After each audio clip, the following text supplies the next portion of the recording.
All right. Hello, everyone. Come on into the room. Happy Wellness Wednesday. We got all kind of weird stuff going on here. Hello. Let me know who is in the room. Hope everyone is doing great today. I was hoping y'all could see my cool Valentine's Day balloons, but you know, technology is doing what it does. So thank you all so much for being here today. Even if you're catching this on the replay, I'm trying to get rid of all the weird looking things going on here. So forgive me for that technical glitch here. But I hope you are doing great. Hi, Jen. Yes, love and money. One of my absolute favorite topics. Hey, Natasha. Oh dear. What just happened? Okay, I'll be back in a moment and just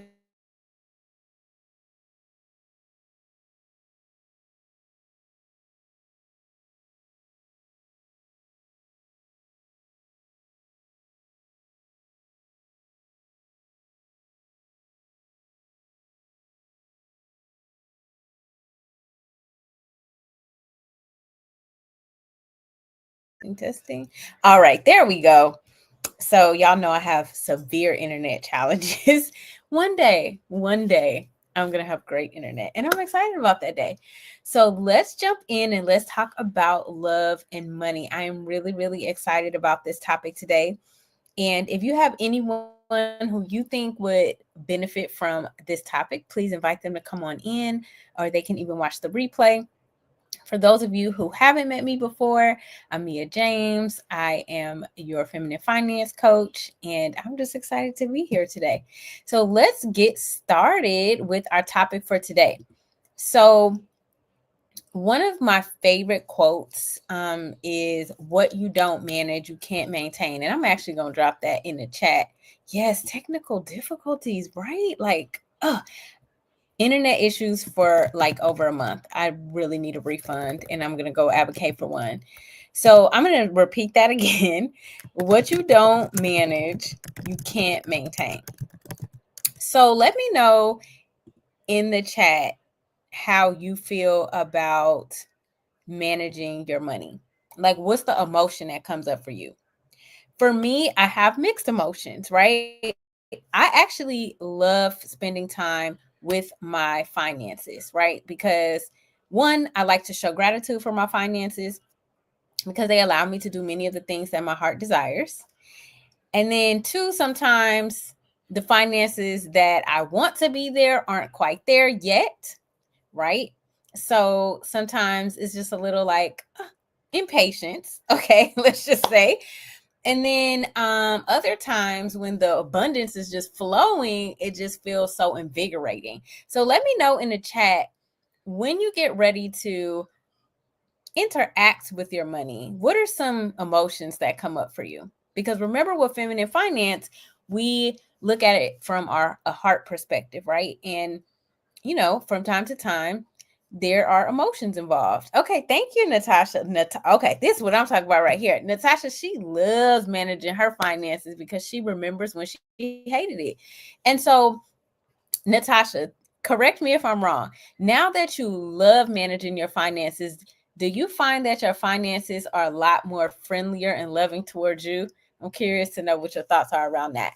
So I noticed that the more gratitude I showed for my money, the more money came towards me. It was like a magnet. So think about that in real life, right? The more gratitude you show for anything, people, opportunities, the more goodness you attract. Exactly. Thank you, Jen.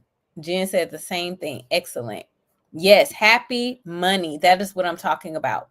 So even if you're watching this today and you're not quite happy yet, you're not in the happy love and money club, then I want you to really first sit back and consider what, first of all, how did you get there? That's number one. If you have a disdain for it, why do you have a disdain or why do you hate it? And then two, what do you want your relationship with your money to be, right? So Jen makes a good point. She said that she looks at it as numbers and takes the emotion out of it. And to me, what that is saying, that goes back to one of my philosophies where money is 80% psychology and 20% strategy, because it's really about what's going on up here for you and your money. Money is a tool. Okay.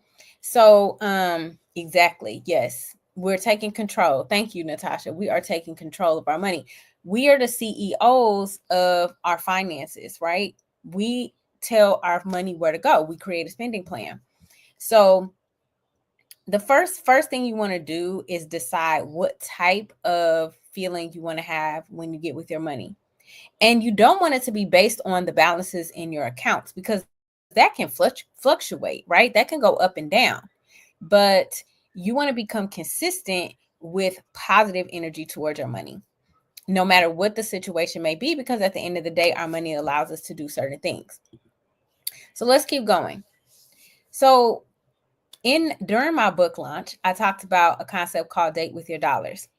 And I actually did grab my favorite beverage, and of course I drank it already. So I have my second favorite beverage, which is water. And what I do when I have my date with my dollars is I get my beverage, right? And I had the cutest mug, and I wanted to show it to y'all too. And of course, I just finished my drink. And then I have this journal, but now I have my own personal book. But I have this money journal right here, right? Okay. And so I gather these things and I like to write. So you see, I have little tabs on here. And in here, I'm able to write different affirmations about my money. I'm able to track my spending, what goals, what money challenges I had, what money wins that I had. And when you're thinking about your date with your dollars, so for me, a date with my dollars looks like I'm going to write out what are my upcoming expenses. Okay, for the next week. I do this on a weekly basis. And then, making sure I have the right amount in each account, because I don't keep all my money in my checking account. Okay, because it could give you the appearance that you have money that you really don't want to spend. So I don't keep a lot of money in my checking account. I keep the amount of money I need in my checking account. And how I know what I need is because I have a date with my dollars. Right? Yes, Jen, I love that. Learning to make money with your money. That is very exciting. Okay. That's what I'm talking about. And whatever you put your attention, where your attention goes, your energy flows. So what Jen is saying is that she's putting her attention on making money. So that's really exciting. So her money is going out and making money for her because she's attracting that energy. Yes, exactly, Natasha. It's about taking the fear out and learning. So anything that we have fear around, if we actually take the time to research and learn, we can actually remove that fear, right? Because we're learning, we're researching, we're understanding it for ourselves. And that's where coaches come in and financial advisors to help you to understand what money is and how it works. And you don't have to like numbers. You just need to have the understanding of some key concepts. Okay. So going back to our topic, love and money,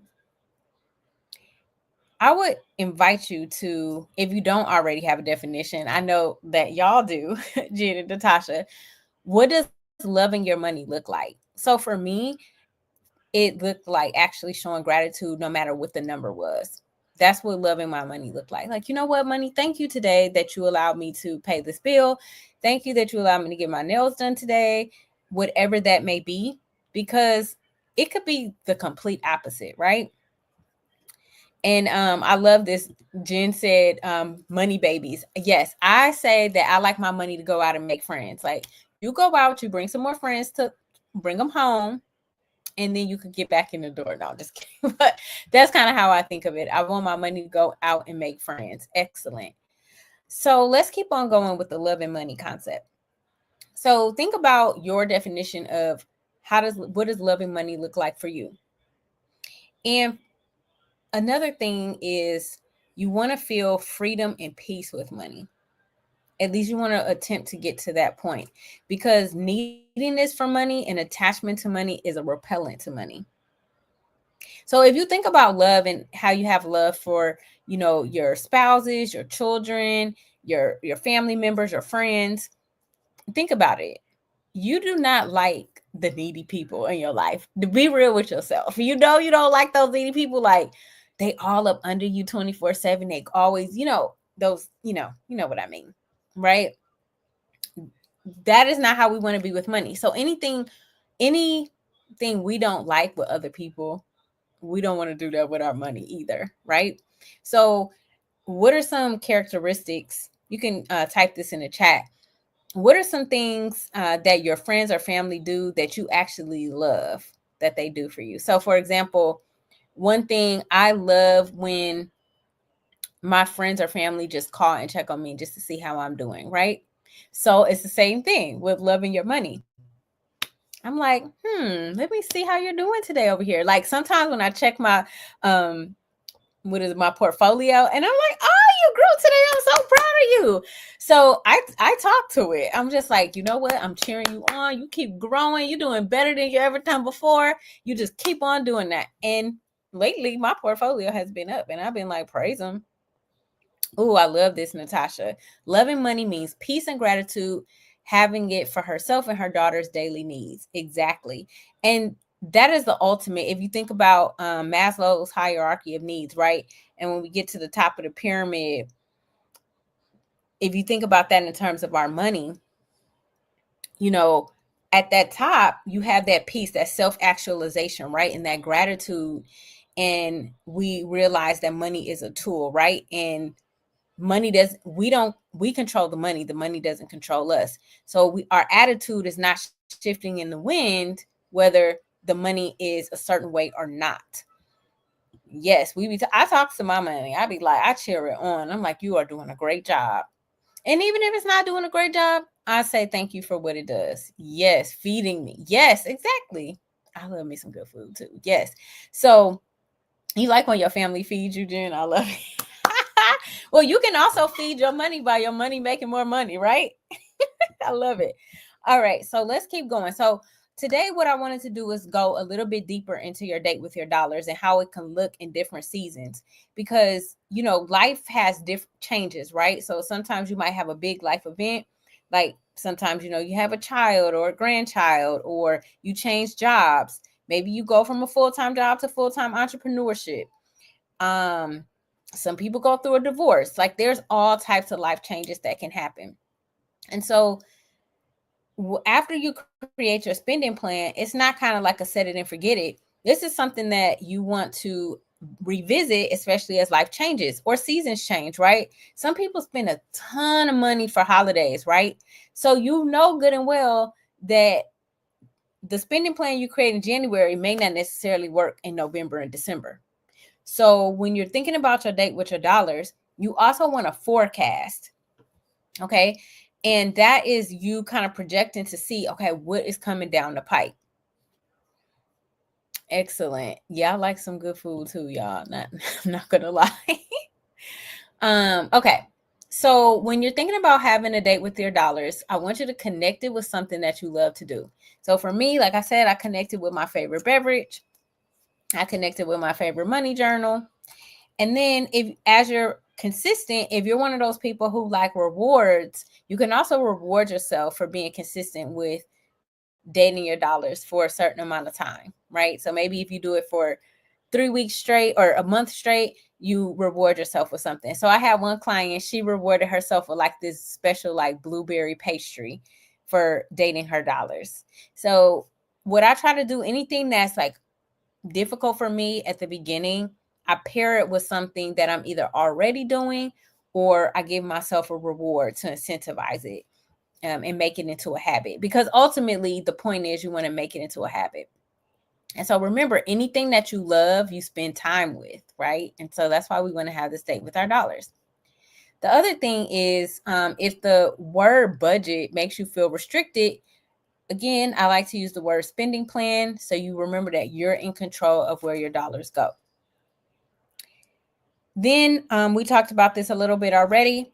You want to forecast with your dollars, right? Think ahead, right? So sometimes I'm really like quarters. Actually, I already planned out my whole year, but that's me. Okay, I like to plan. You might be like, whoa, that's just too much. So forecast for birthdays, holidays, Also forecast for home repairs, forecast for car repairs, forecast for your emergency fund, right? Just in case there's any changes in your job or your business. Okay. So you want to forecast for all of that.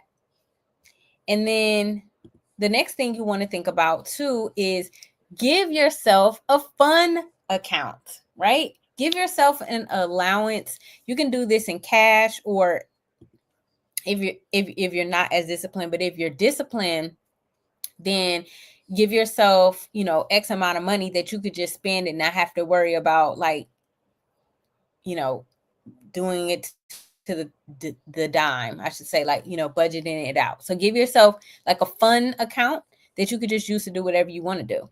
So anybody here have a fun account? Let me know in the chat. Let me know in the chat. And I know there's someone else that joined us, so let us know in the chat. I'd love to welcome you in this good evening. All right. And so after you get your fun account established, I recommend getting a beautiful journal to document your journey, because there is nothing like creating wealth, to using something that makes you feel wealthy to create wealth, right? So before I had this journal, which I was supporting a friend of mine, I actually had this really beautiful hot pink journal. And I love pink. As you can probably tell, I have pink balloons all around me. I wish y'all could see them. These are my Valentine's Day balloons. And I have them encircling me, all pink and all beautiful. And it makes me feel loved, right? Because I love balloons. My husband got me balloons for Valentine's Day. So I just try to surround myself with things that make me feel loved. And then, so get you something to document your journey. So whatever you like to use, even if it's your spreadsheet, maybe you put it in Canva and make it look nice. You don't have to do all that, but something that allows you to document your journey and your progress through elevation of wealth. And then we've talked about this many times, but automate. I cannot recommend that enough. Automation has kept me through peaks and valleys as a business owner, because I was saving consistently every month. So when I needed to go in there for emergency purposes, the money was there. And of course, we don't want to necessarily have to touch it, but that's what it's there for. So automation helps you see small wins, and especially with savings and also paying off debt. So, you set it and forget it, right? Yes, Jen, any and everything. Exactly. Oh, Jen got a lot of journals, y'all. So get you a money wealth creation journal, whatever it may be, and use that journal to document, to do your date with your dollars. Doodle on it, make it pretty, make this an event, make it an experience. It's like, when you go take a nice bubble bath and you get all the candles, make it a great experience. Even if you got $5 in the bank. What my wealth coach teaches us to do is add zeros to what you actually really, really want. Right. So if you got $5 today, she said what she would do is she would get a check, she would cash the check, get the receipt from the ATM, and she will write in extra zeros until those things begin to manifest. So I highly, highly recommend making this into a process and an experience so that you begin to enjoy it. I love this, Natasha. So Natasha said automation is helping her tremendously with all of her investment accounts. Yes, it really does. I do automation for my investment accounts as well. And that's why I'm seeing the growth, right? And doing that dollar cost averaging reinvestment, it's been quite a blessing. So the next thing I want to talk about before we wrap up today, well, first of all, any questions about what I went over in terms of date with your dollars? So we talked about connecting it with something you love, rewarding yourself, using spending plan to you dictate where your dollars go because you're the CEO of your life and your money. Plan ahead for anything that's coming down the pike. Give yourself a set of fun money that you don't have to budget. Get yourself something beautiful to document the process in, and automate. Hey, girl. Hey, Dre. Good to see you, ma'am. Yes, I love this. Exactly. So Jen has a time at the beginning of the month, money management and reflection time. And I'm glad you brought that up, Jen, the reflection time, because in my journal, it also has a space to reflect. So I look at money achievements as well as money challenges, right? So, but if you do see some challenges in your finances, I want you to not necessarily see it. Sometimes we get discouraged, but what I want you to do is ask yourself questions. So, how wealthy people think, they don't sit back and like sulk about it. They ask themselves question, okay, what can I do differently next time? How can I turn this situation around? Right. So I want you to start to ask yourself questions in with the areas that you feel challenged in. Love it. So Jen says she's going to start implementing rewards. And then let's see. Natasha says she wants to get back to journaling, setting aside spending money. And I even talked to my husband about this. I was like, babe, we got to put the money, the cash that you get out, we need to put that as a line item on the spending plan. We have to do that because we're using the money, we're taking it out. So therefore, it's not in the bank. So I literally am pretty much to the nickel and dime. Like I know like this is going out, this is coming in. He's a little different. So when you also think about date with your dollars, if you have a significant other that you have to do this with. So I have two different dates. I have a date with me and my money, and me and my husband have a date. And our date, and so when you have a significant other, y'all might have two different money styles. One of y'all might be a spender, y'all might be a saver. But the main thing is to come to an agreement on how shared resources are to be managed, and then main household things, right? So mortgage, rent, food, the main things that keep you alive. And then deciding on, okay, do we have a shared account that kind of takes care of all the household things, or do you take care of some things out of your account, and I take care of other things out of my account? The main thing is to come to an agreement to make sure that things actually get paid and that everybody is on the same page, but also knowing what's going on. So for example, like in my household, my husband pays all the major bills, but I know what accounts they come out of. So God forbid if something happens to him and I need to reroute some things, I can at least navigate it. So no matter what the situation is, you still need to be aware of what's coming in and what's going out of your household, because things happen. What if someone gets sick? What if someone passes away prematurely? You always want to be aware. That's super important. We don't want to be ostriches with our head buried in the sand, which I know none of y'all are, so I don't have to worry about that. But just in case, I always got to say it. So I love this. So Natasha says she's going to focus on solutions, not problems. And this, again, this is the wealth mindset. We ask questions. We don't, basically, wealthy people tell their money what to do. Broke people let their money dictate what they do. So I was like, whoa. When I learned that truth, I was like, well, I'm in control of my money. So I'm going to tell my money to go make money. I'm going to tell my money to make X, Y, and Z happen. And ever since I started adopting that, it's just been working itself out. It's been a wonderful thing. So it is a mindset shift.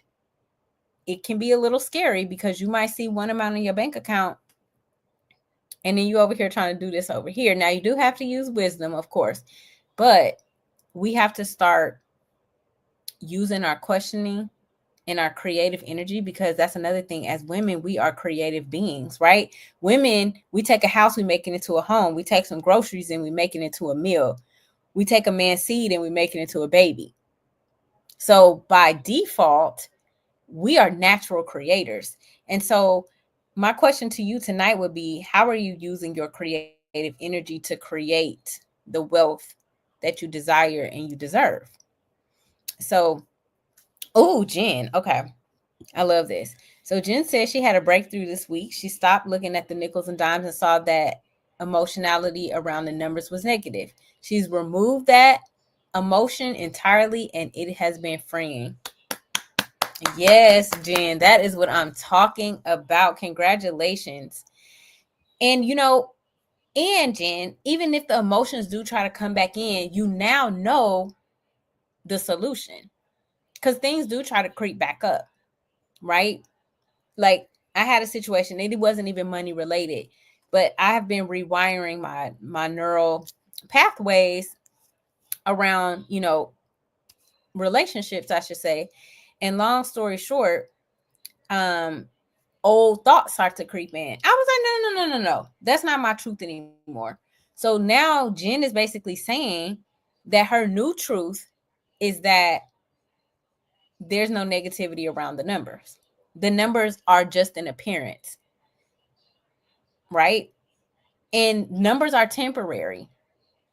One day you can have $5 in the bank. The next day you can have $500,000 in the bank. It's nothing to stop that from happening, right? So remember, that's not our truth. Our bank account is not our truth. Our bank account is not our identity. It is merely an appearance, a snapshot in time. That's it. So we get to decide how we see it, how we reframe it. However, I don't even want to say however.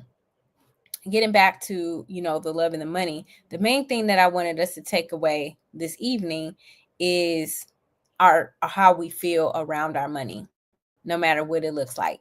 And so what I've learned in this season, in this journey, is to be content, whether in want or in plenty. Meaning, I'm not going to be moved if I'm in a high vibration, right? Even if I have $5 in the bank, I'm going to choose to stay in high vibration, because I know that that's temporary, and I know it's an appearance. And so what I'm going to do, though, is now focus on what I do want. And journaling is another way for us to create our vision and make it plain. So I encourage you, if you don't already do it, journal out what you want. What do you, every day, again, something I learned from my wealth coach, I write down the balances that I want for my bank accounts. Not that those are the balances, but I write down the balances I want. Because again, where your energy goes, your attention flows. I always get that mixed up. Where your attention goes, your energy flows. So if I'm focusing on this is what I want, this is what I want, then, God, he will bring all those things towards me, right? Because it has to do with your reticular activating system. Think about if you wanted like a new car. This is like a common example. You want a new car, right? Say you want, like I want an Audi. That's the next car that I want. And ever since I said I want an Audi, every time I'm driving, I always see the car that I want. You know why? Because there is literally an Audi on my vision board in my bedroom as soon as I wake up. You know it, Drea. You know it. Yes, life is subject to change every day. So what I want you to do, what I encourage you to do, is to get into the feeling that you want to have about your money. The love and the gratitude for your money, and what it allows you to do, how it allows you to bless people. It allows you to sustain your lifestyle. It allows you to have experiences, right? And then it also, look, I know, right? I'm girl, Tasha has had such an influence on me. Y'all, if you know me, y'all all know me, so y'all already know how much I love Tasha. I told her she's my big sister. Yes, attitude of gratitude, right? For what is. And as you operate in gratitude, you're going to attract more. You're going to become magnetic for the things that you truly want. But you got to keep the things you truly want at the forefront of your mind. And that is so crucial. Because we can spend a lot of time. This was mind blowing right here, though, y'all. Okay. She said, worrying and what is it? She said, Worrying and visualizing is the same thing. She said worrying is focusing on what you don't want to happen. And Myron Golden also broke this down too. If y'all don't listen to Myron Golden, he is deep and profound and just very life-changing, okay? So basically, God sent me all these people at the same time that say the same thing so I can get it through this thick head, okay? He said, when a thought comes into your mind, there's two beliefs that you're going to have. You either going to have doubt or you're going to believe. Then that, whichever path you choose, goes into your heart. And that is going to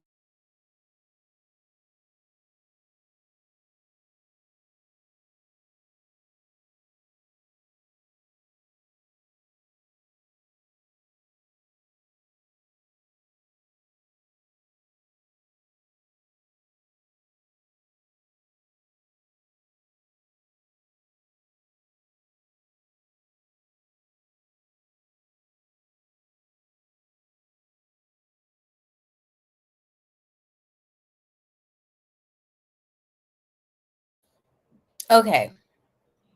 I'm back and I'm going to wrap up here because we got book club. So, what I was saying is that whenever you have a thought in your mind, no matter what is in front of you, you get to choose if you're going to have belief in what you want or if you're going to have doubt and believe in what you don't want. And those are the choices that we have every day. So, I'm going to choose gratitude. I'm going to choose love. And I'm going to remember that life is happening for me and not to me. No matter what the circumstance is, right? Like my internet constantly going out all day long, every day. And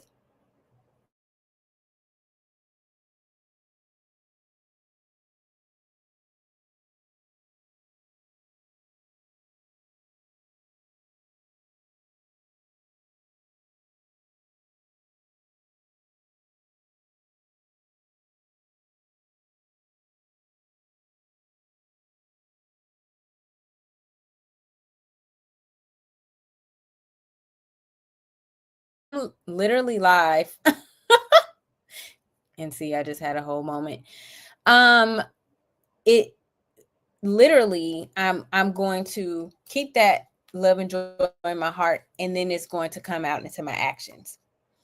So with that, any questions before we wrap up? Because I know we got book club here, and I was just going and on on a rampage. So, any questions before we wrap up? Any new thoughts about how you can love your money more? I know it's probably not what you thought it was going to be, right? But for me, this has transformed my life so much. Yes. You get to choose, Jen. I can't even take credit. I learned that from Myron Golden. But everything that I've been learning has been in alignment with just where I am in my life, and I just want to share with others because I believe we're blessed to be a blessing. Oh, thank you, Natasha. I thank you. Thank you all for being consistent. I appreciate you so much, Natasha, Jen, Drea, for being here consistently every week and being in dialogue with me, because it's so much more fun to talk to people about this than keeping it all in. And for some folks, suffering in silence. The common thing that I hear from my clients is, I just didn't know. And I'm like, yeah, I didn't know either until, a certain point in time. So, be gentle with yourself, have compassion, remember to lead from the heart.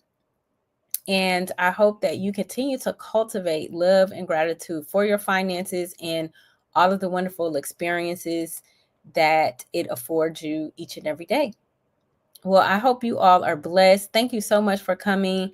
If I hadn't been able to greet you, thank you again for coming. And I will see y'all next week, same time, same place. So I'll be in Houston. Woo woo! I'm so happy. Oh, thank you, Jen. Okay. Well, then anybody have any questions before we wrap up? I didn't know book club was canceled, so thank you. Well, Jen, truth be told, I got to go get back on top of this bookkeeping. Love you too, Jen. Let me tell y'all, okay, this is so random, has nothing to do with love and money, but I have a bunch of things to input into QuickBooks. That's what I was doing before I got on. And love you too, Natasha. Yeah, that's gonna be my evening, me and QuickBooks. So if you're a business owner and you know all about bookkeeping and accounting and getting ready for your taxes, yeah, that's what I get to go do, and I'm excited about it because guess what? I'm probably gonna get a great tax return. So that is what's motivating me to get this done. Well, y'all have a blessed night, and I look forward to seeing you back next week, 8 p.m. Eastern. And the topic for next week, if you haven't already signed up for the Black Wealth Summit tonight, make sure you are there tomorrow night at 8:30 Eastern. But let me tell y'all what the topic is for next week. This next week is going to be about wealth building strategies for the African American community. So, if there's anything in particular you want me to share about, let me know. But it is going to be a recap of my event tomorrow. But of course, we'll have our dialogue about it. All right. Well, have a wonderful evening. Thank you for being here. And I hope that you all stay awesome. Let me see if I can do the banner for you. Let's see. And I'll put that on here. Add and boom. Okay. So that's the banner if you haven't signed up. All right. Well, hopefully I'll see some of you tomorrow evening at 8:30 Eastern, 5:30 Pacific.